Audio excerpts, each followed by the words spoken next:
Hello there, I'm Scotty, you're not. Welcome back to Dis-Cember 2023. You may be thinking, Scotty, what are you doing?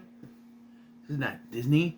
Well, actually, I told you I was going off the beaten path with the next two reviews. Now, I know I stated in the past that I was not going to do anything Marvel or Star Wars or anything that was purchased from 20th Century Fox.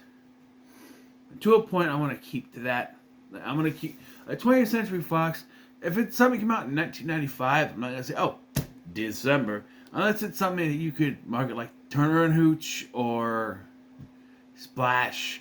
I guess you could count in there, right? Which I think those aren't even really 20th Century Fox, but older movies like that. This came out after the purchase of 20th Century Fox by Disney through 20th Century Studios on Hulu, which is where they put the R-rated stuff. But to me, I'm gonna count it, and some Marvel and some Star Wars and so on and so forth. But yeah, I'm only doing two things that go off the beaten path that way. So we're talking about Prey, which came out in 2022 on a Hulu. I'm not getting to see it until now because it didn't release it on a physical media till now. Way to go. But here we are. I got the Blu-ray sitting back there. And so just a little quick refresher when it comes to the Predator franchise, okay? Predator is one of my favorite movies of all time. Absolutely. Fantastic film, fantastic action film. Predator 2, pretty good, not bad. I like it fine, but it's one of those where, if I gotta choose, it's to be the first one. Predator's not a big fan. They're trying to retread the original too much, and it comes off as being a bit stale and meh. The Predator, though, I think is underrated. I liked it quite a bit. I understand that there's a lot of controversy with it. A lot of people don't care for it. Yes, there was some reshoots and everything. Sometimes reshoots could help. Sometimes they can't. It didn't really help, but I don't think it's as bad as people say they are. When it comes to the Alien vs. Predator movies, I think that the first Alien vs. Predator is just okay. And I greatly prefer Aliens vs. Predator Requiem. I don't know. I just prefer that one. But I've been waiting for this to come out so I could finally do a Predator ranking. I could add the Alien vs. Predator movies in there, but I only gonna count Alien vs. Predator in rankings that conclude both Alien and Predator movies. So I can finally just do a straight Predator one, which probably won't be till maybe sometime in December. I'm recording this in November, so I have time. Who knows? But not right now. But that's just where I stand with these. This one. Okay, so I already had a bit of an issue when it came to the premise. They're going back to the 1700s. They're going to be indigenous Native Americans. It's one predator again, and everything is being severely taken down, like technology-wise, because it's indigenous peoples in the middle of the woods. They got bows and arrows. That's it, right? And then they said, the predator's being taken down technological-wise, but he's still got a higher scope of technology than the humans, right? I'm just saying. He does. So, yeah. Added on to, I wasn't a big fan of the way the Predator looked with the skull on. With that skull on. Of course, it's, like I said, less technologically advanced. They said it was supposed to make it look scarier. I just didn't care for it. Apparently, the Predator in here is practical. It's a guy in a suit. Looks good. Better than the CGI Predator and the Predator, but yeah. But when the skull comes off, I think it looks much better. And I think the guy in the suit, there's a credit him back here. No. does a pretty good job as the Predator, as well as Amber Midthunder, who plays Naru, our main character here. And I know that a lot of people saw this. Oh, female character must be woke. No, no, no. She is a strong female lead, and she's good. My problem with the movie is that it takes about 50 minutes for anything to happen. Yeah, see, they try to go back to the old way of Predator, with it being hidden as its cloaking device for the first part of the film. I'm glad they didn't go the same length as the original, because that would have been not good.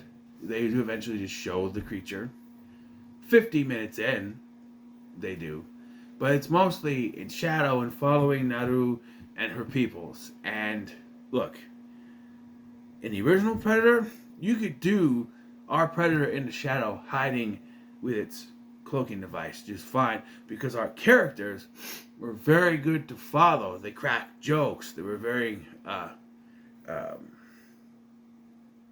what's the word I'm thinking of? They're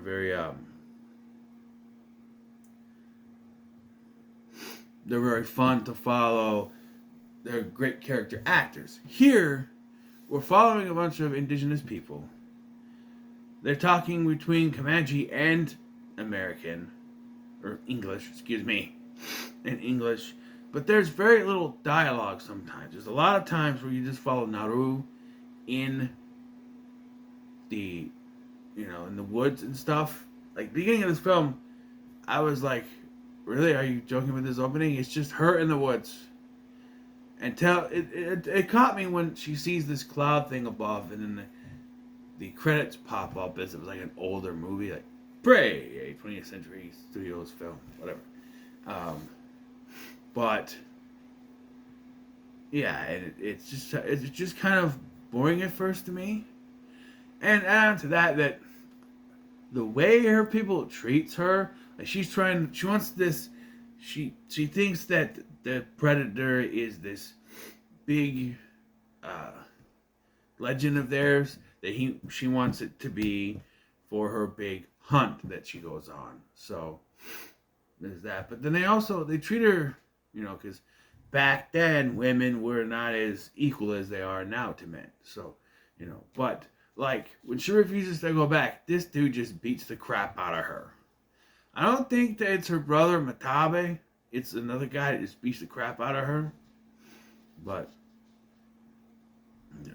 There's also connections to other Predator movies, like the character of Raphael has the musket that was given to Danny Glover in Predator 2.